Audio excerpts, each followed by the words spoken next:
Hello everyone. ഇന്നത്തെ വീഡിയോയിൽ first ഞാൻ എന്നെക്കുറിച്ച് പറയും. കുറേ കോമൻറ്റ്സ് ഞാൻ കണ്ടിരുന്നു. അതുകൊണ്ടാണ് ഞാനൊരു ക്വാളിഫൈഡ് ചാർട്ടേഡ് അക്കൗണ്ടൻ്റാണ്. ഇപ്പം UPSCക്ക് വേണ്ടി പ്രിപ്പയർ ചെയ്യുന്നു.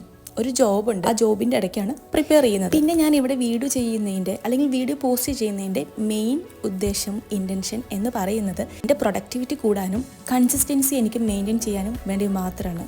ഒട്ടും പ്രൊഡക്ടിവിറ്റി ഇല്ലാത്ത ഒരു ഡേയ്സിൽ ഞാനൊരു വീഡിയോ എടുക്കാൻ തീരുമാനിക്കുമ്പോൾ ഞാൻ അന്ന് ഭയങ്കര പ്രൊഡക്റ്റീവ് ആവാറുണ്ട്. ഡേ സ്റ്റാർട്ട് ചെയ്യുമ്പോഴത്തേക്ക് ഒരു ടു ഡു ലിസ്റ്റൊക്കെ എഴുതി ഒരു പ്ലാനൊക്കെ പ്രിപ്പയർ ചെയ്ത് പഠിക്കുമ്പോൾ എനിക്ക് ഭയങ്കര എനർജി കിട്ടാറുണ്ട്. എൻ്റെ കൂടെ നിങ്ങളെല്ലാവരും പഠിക്കുന്ന ഒരു ഫീലിംഗ് കിട്ടാറുണ്ട്. എന്നെ കാണുന്ന നിങ്ങളെല്ലാവരും എൻ്റെ കൂടെ ഉണ്ട്, എൻ്റെ കൂടെ പ്രിപ്പയർ ഉണ്ട് എന്നൊരു ഫീൽ എനിക്ക് കിട്ടുമ്പം എൻ്റെ പ്രൊഡക്ടിവിറ്റിയും കൺസിസ്റ്റൻസിയൊക്കെ മെയിൻറ്റെയിൻ ചെയ്യാൻ അതെല്ലാം എന്നെ ഹെൽപ്പ് ചെയ്യാറുണ്ട്.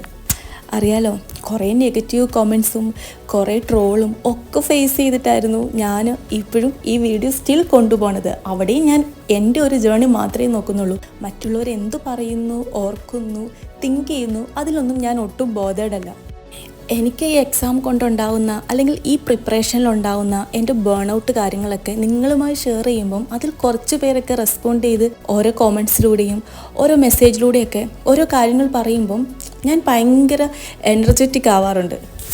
പറഞ്ഞു വന്നത് വേറൊന്നല്ല, നമ്മൾ എന്തൊരു നല്ല കാര്യം ചെയ്യാൻ നിൽക്കുമ്പോഴും അതിൻ്റെ ബാക്കിൽ കുറേ ബാഡായിട്ട് തിങ്ക് ചെയ്യുന്നവരും ബാഡായിട്ട് ഓരോ ഒപ്പീനിയൻ പറയുന്നവരും നമ്മളെ തളർത്താൻ വേണ്ടി നിൽക്കുന്നവരും ഒക്കെ ടൂ മച്ച് പീപ്പിൾസ് ഉണ്ടാവും. നമ്മളതൊന്ന് മൈൻഡ് ചെയ്യാനേ പോകരുത്. അതിനൊരു എക്സാമ്പിളാണ് ഞാൻ ഫസ്റ്റ് 2 വീഡിയോ ഇട്ട ടൈമിൽ ഒരുപാട് നെഗറ്റീവ് കോമൻറ്റ്സ് എനിക്ക് വരുമായിരുന്നു. ഇപ്പോഴില്ലെന്നല്ല, ഉണ്ടാവാം. ഞാൻ കോമൻറ്റ്സ് ചെക്ക് ചെയ്യാറില്ല, നോക്കാറേ ഇല്ല. ഈവൻ ഫസ്റ്റ് കാണുന്ന 1-2 കോമൻറ്റ്സിന് മാത്രമേ എനിക്കിപ്പോൾ റിപ്ലൈ കൊടുക്കാൻ ടൈമുള്ളൂ.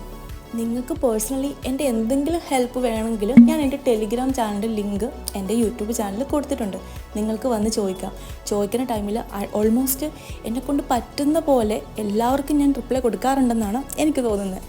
ഇപ്പോൾ എക്സാം ആകുമ്പോഴത്തേക്ക് നമുക്ക് നല്ലപോലെ പ്രൊഡക്ടിവിറ്റി കുറയാൻ ചാൻസ് ഉണ്ട്. അത് നിങ്ങൾക്ക് മാത്രമല്ല, ഇവൻ എനിക്കാണെങ്കിലും അങ്ങനെ തന്നെയാണ്.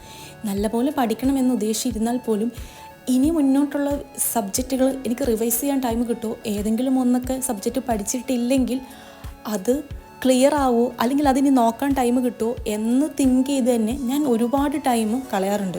ആ ഒരു ടെൻഷൻ കുറയ്ക്കാൻ നമ്മൾ ചെയ്യേണ്ട ഏറ്റവും വലിയൊരു കാര്യം ഇപ്പോഴത്തെ ഒരു ലാസ്റ്റ് ടൈം പ്രിപ്പറേഷനിൽ ഒരു പ്ലാനിങ് ഉണ്ടാക്കുക എന്നുള്ളതാണ്.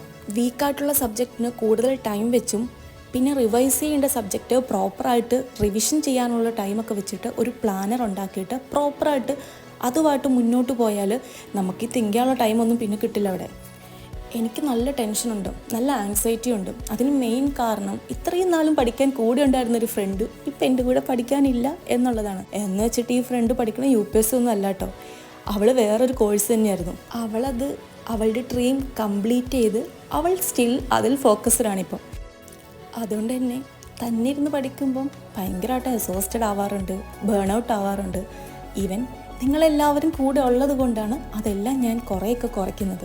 പിന്നെ ലാസ്റ്റ് ടൈം പ്രിപ്പറേഷനിൽ പിന്നെ നമുക്ക് വേണ്ട ഒരു കാര്യം, ഡെയിലി നിങ്ങൾ മസ്റ്റായിട്ടും ഒരു ടെസ്റ്റ് സീരീസ് എങ്കിലും ചെയ്യണം. ഈവൻ ഇപ്പം നിങ്ങൾക്ക് പാടുള്ള സബ്ജക്റ്റൊക്കെ ആണെങ്കിൽ അതിൻ്റെ ടെസ്റ്റ് സീരീസ് എല്ലാ ദിവസവും ചെയ്യാൻ വേണ്ടി മാക്സിമം ഡെയിലി നിങ്ങൾ 100 ക്വസ്റ്റ്യൻ ഒന്നും ചെയ്യണമെന്നില്ല.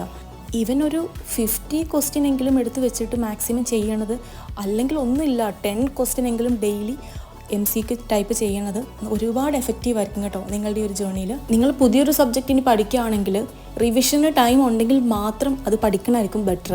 കാരണം എത്ര നല്ലപോലെ പഠിച്ചാലും പല കാര്യങ്ങളും നമ്മൾ അതിൽ നിന്ന് നമുക്കത് ഫുൾ 100% വർക്കാണെന്നില്ല. അപ്പം പഠിച്ചു കഴിഞ്ഞെങ്കിലും അറ്റ്ലീസ്റ്റ് ഒന്ന് റിവൈസ് ചെയ്യാനുള്ള ടൈമും, അല്ലെങ്കിൽ അതിൽ രണ്ടാമത് റിവൈസ് ചെയ്യുമ്പം മറന്നു പോണ കാര്യങ്ങൾ ആ ഒരു ഹെഡിങ് മാത്രം നോട്ട് ചെയ്ത് വെച്ചിട്ട് ഒന്ന് റിവൈസ് ചെയ്യണത് നല്ലതായിരിക്കും. ഇപ്പം ഞാൻ പല ഡേയ്സിലും എണീക്കണത് വരെ ഒരുപാട് ലേറ്റായിട്ടാണ്. കാരണം എനിക്ക് ടെൻഷൻ കൂടുമ്പം ഞാൻ ഒരിക്കലും ഒരു മോർണിംഗ് പേഴ്സൺ ആയിരുന്നില്ല. എനിക്ക് ഈവനിങ്ങിലും നൈറ്റും പഠിക്കാൻ തന്നെയായിരുന്നു ഇഷ്ടം. അതുകൊണ്ട് തന്നെ ഭയങ്കര ബേൺ ഔട്ട് ആയിരിക്കുന്ന ടൈമിൽ എനിക്ക് ഒരിക്കലും രാവിലെ എണീക്കാൻ പറ്റാറില്ല. അപ്പോൾ ഇപ്പോഴത്തെ ഒരു ഡേ പോണത് ഏകദേശം അങ്ങനെ തന്നെയാണ്. പിന്നെ ഈ പ്രൊഡക്ടിവിറ്റി എന്ന് പറയുന്നത് രാവിലെ എണീക്കുന്നതിലോ രാത്രി കിടക്കുന്നതിലോ അങ്ങനെയൊന്നുമില്ല. നമ്മളുടെ കംഫോർട്ട് ടൈം ഏതാണോ അതിൽ തന്നെ നമ്മൾ ഫോക്കസ്ഡ് ആയിട്ട് പഠിച്ചാൽ മതി.